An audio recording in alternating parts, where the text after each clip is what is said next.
শ্রেষ্ঠ বলেছেন, তুমি যাকে আমার চেয়ে বেশি ভালোবাসবে আমি তাকেই তোমার থেকে দূরে নিয়ে যাব এবং তোমাকে একা করে রাখবো।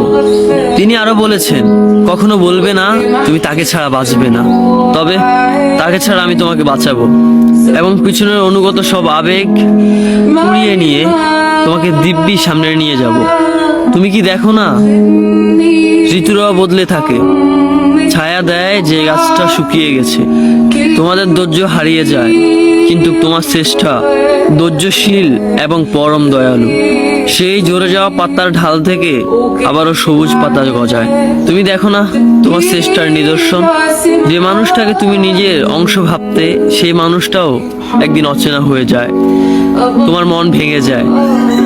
এমনকি তোমার বিশ্বস্ত বন্ধুরাও স্বার্থ পুড়িয়ে যাওয়ার পর বিশ্বাসঘাতকে পরিণত হয়। তুমি কি তা দেখো না?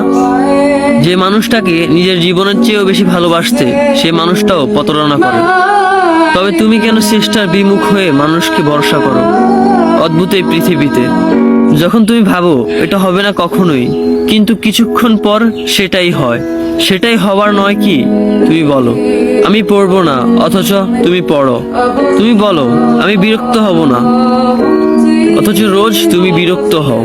এবং সবচেয়ে বিচিত্র বিষয় হলো তুমি বলতে থাকো আমি মরে গেছি, অথচ তুমি বাঁচো।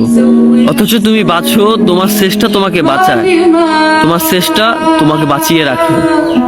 তো শুকরিয়া আদায় করো তোমার সেই সৃষ্টিকর্তা মহান রব্বুল আলামিনের উপর।